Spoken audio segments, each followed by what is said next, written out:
lot of people ask me, what is the difference between an amateur logo and a professional one? And honestly, it took me years to actually be able to articulate an answer. It turns out it's actually kind of hard to explain why something feels polished and professional or amateur and kind of DIY.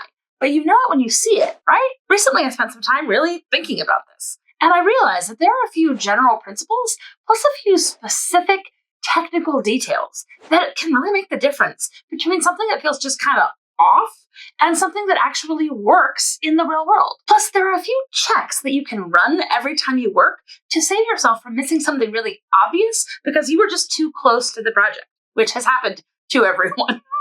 So in this video, I'm going to go over the common mistakes I see a lot of new designers make and the guidelines I've developed for myself to make sure that I always deliver polished, professional logos that are actually usable in the real world. Plus, I'm going to tell you the one test that I run on every logo I make before I hand it over to a client that has saved me from some extremely embarrassing moments. Let's dive in. If we're just meeting, I'm Janelle. I've been a freelance graphic designer for 15 years now, and this is my space to talk about design and freelance life and how to have a creative career without losing your soul. So if that sounds good to you, hit the subscribe button because I'd love to hang out again. So I'm breaking this into mistakes made in the 3 different stages in the life cycle of logo design, starting with initial creation. The biggest mistake is starting with the visuals instead of the strategy. I think our first instinct when we hear a new project is to start scrolling Pinterest for inspiration images or start doodling out logos on a piece of paper, right? This is a very natural response. Your brain is moving and you start thinking about ways that you can execute. I think it's really natural to get excited about a new project and your brain to start churning with ideas of ways you could execute or things you could come up with. But if you don't take a second to stop and really dive into the whys of the project, you're setting yourself up for a really hard time down the road. The more time you spend in the strategy phase, really asking, who is this speaking to? What is it for? What's the landscape it's going to live in? What do I need to get across the vibe of this project? The less time you'll spend kind of flailing around getting at a lot of obvious ideas or going down a path that doesn't actually answer the problems of the brand just because it was a really cool idea. I have a lot of other videos talking about the strategy phase and why it's so important, so I'm going to jump ahead.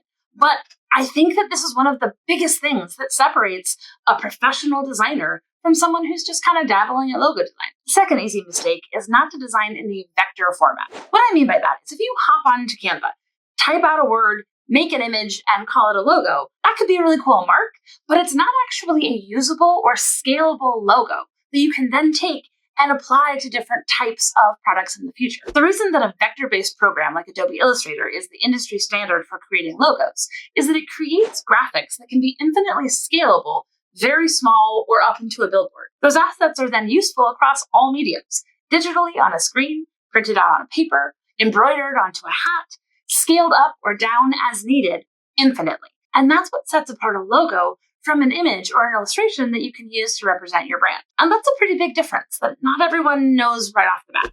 The third mistake is a personal pet peeve of mine, and that is to make word marks that look cool but can be easily misread or aren't totally legible. This could mean that you have a script that's hard to read legibly, or it could mean that you're doing something clever, like replacing a letter with an object that is a cool idea, but can make it really easy to misread. My favorite example of this is the 2012 presidential campaign for Mitt Romney, which I will always refer to as Omni for America.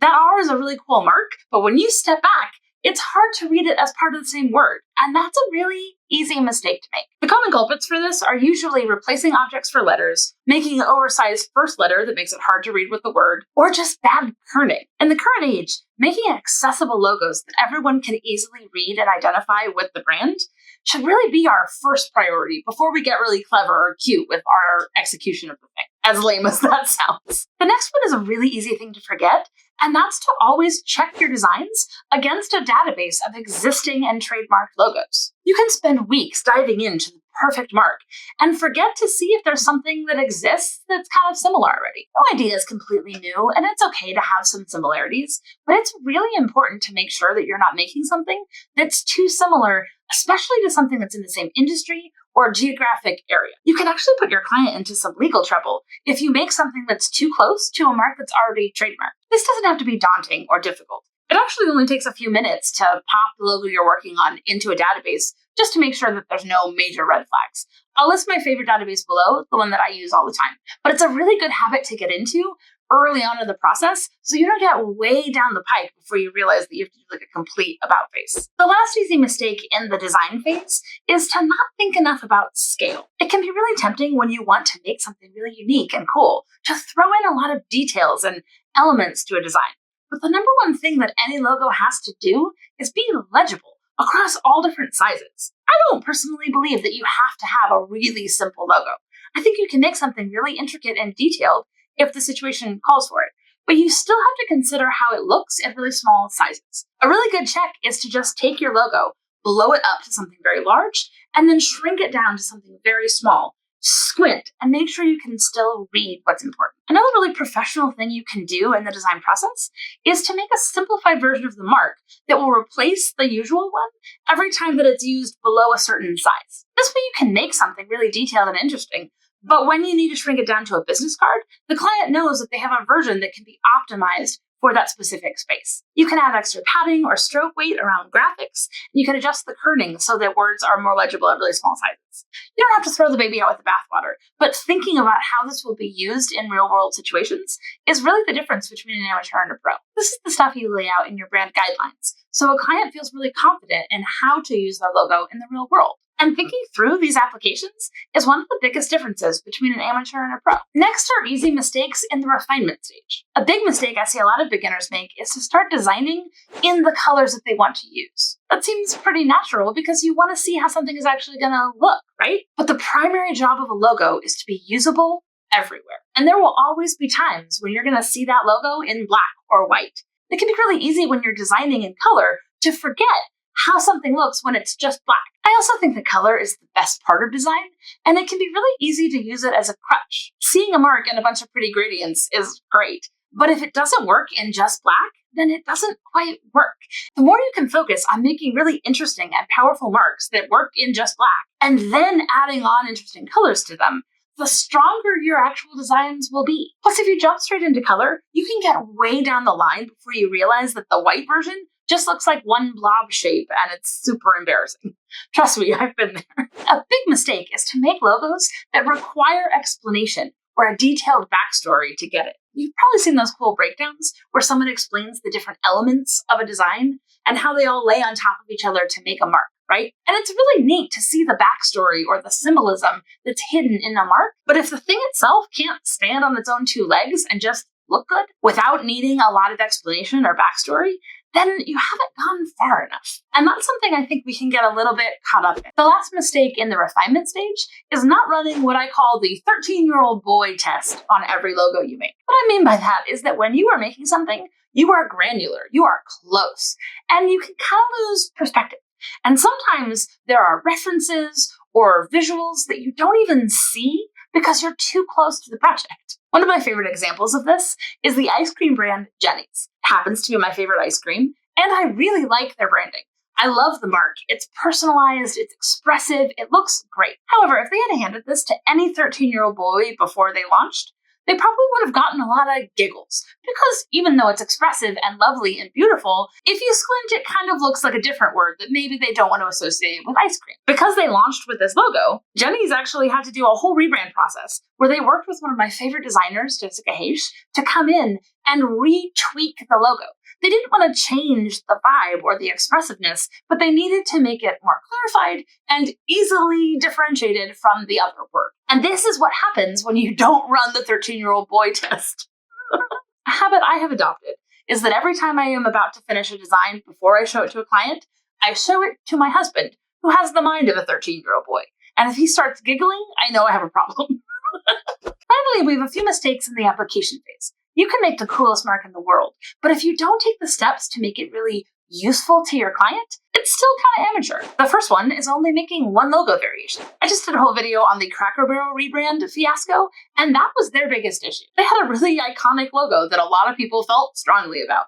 But when you only have one version of something, and then you need to put it on a website or social media graphics, you're gonna run into problems. That's why it is our duty as designers to not make a logo, but a whole brand suite that can be used in a lot of different forms. A lot of clients don't know what they actually need, and it's your job as a professional to have an understanding of the full set of assets that will make this a really usable brand for anything they need to use in the future. Every time I make something for a client, I make sure I have, at minimum, a primary mark, a horizontal version, a vertical version, and something that is in a square or round shape. And that's before you add in submarks or variations that can expand the use of the thing. And then you need to have versions in black and white and full color, and maybe a scaled down version that can be used in small sizes. Making all of these variations means that even if a client doesn't know how to ask for what they need, you've given them all the tools to be able to use this brand for years to come. And that's the big difference between hiring someone on Fiverr to make you a logo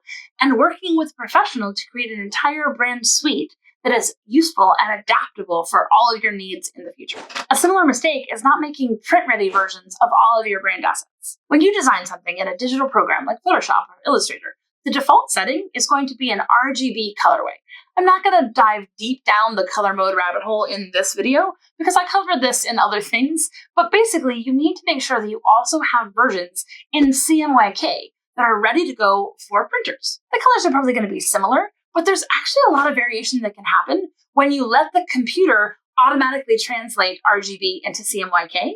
And so making sure that you've actually chosen those specific colors means that you're being really consistent in how something looks. Have you ever gotten something printed out and realized that it looks totally different than on the screen? That's because you haven't specifically picked those colors to match as closely as possible to what you see digitally. And thinking about that intentionally is a really pro move. Beyond just basic color modes, you always want to make sure that you're including a flat color, print-safe version of every element so that no one has to wonder what they click on when they want to print something. Even going as far as choosing Pantone color matches for all of your colors means that if they want to do any kind of commercial printing in the future, they know exactly what you have in mind to translate that. Anything that you can do to remove guesswork for the client and make your intentions really clear on how to use their brand in the future extends the shelf life of what you've made and really makes it a professional asset that you're handling. Another big mistake is just guessing on the proportions of your different logo elements. So if you have your word mark and you combine it with an icon, it'd be really easy to just kind of wing it and say like, yeah, that looks good together. This is the right scale. I think this is one of the biggest tells in amateur work. And when I look back on my old work, it's one of the things I cringe at the fastest. Sometimes things look fine in the moment, and then you look back later and realize that the proportions were way off. Sometimes when you look at a design and it feels a little off, it might not be the individual elements. It might just be the relationship between them. And I hate to say it, but the best solve for this is math. But it doesn't have to be scary. When you're laying out your combination of elements, take one aspect. A lot of people use the letter X because it makes a really nice box shape that can be really easily used around the screen. And then use that as the spacer. Create the negative space and the relative size using that element as a guide. When you create internal rules for yourself, laying out that image, everything is going to feel consistent and a part of the same universe, even when you have all of these different elements across the screen. It's a subtle difference, but it really goes a long way for your eye just feeling like things are proportional. The final mistake a lot of beginners do is just handing over a logo without really taking the time to educate their client on how to use it. This is why we spend so much time as designers creating brand guidelines. Anything you can do to make the process of how to use your logo natural and obvious and effortless means that people will actually use it the right way. A lot of people have probably never worked with graphic assets before, and they don't know the right way to use something or not. If no one has ever told you not to bend or warp or stretch a logo, then you can't really be at fault for doing it. The more you can do to empower your client to know how to use the brand that you just lovingly gave them, the more professional you are, and the more useful the thing you've given them is. And that is a big difference between being an amateur and a pro. If you don't train people how to use the things you give, they'll find really creative ways to mess it up. Trust me. I know a lot of this stuff can feel a little technical or daunting, but the good news is that once you have these frameworks in your brain, it becomes really natural to apply them to every project you have in the future. And that way you know that you're not just kind of winging it, but that you have a process that you're taking something through. I'm probably missing some obvious ones, so let me know if there's something else that I missed, and maybe I'll do a part 2. I have absolutely made most of these mistakes myself, so to put my money where my mouth is, watch this video next so you can see my process from start to finish and how I approach this stuff. I'll see you there.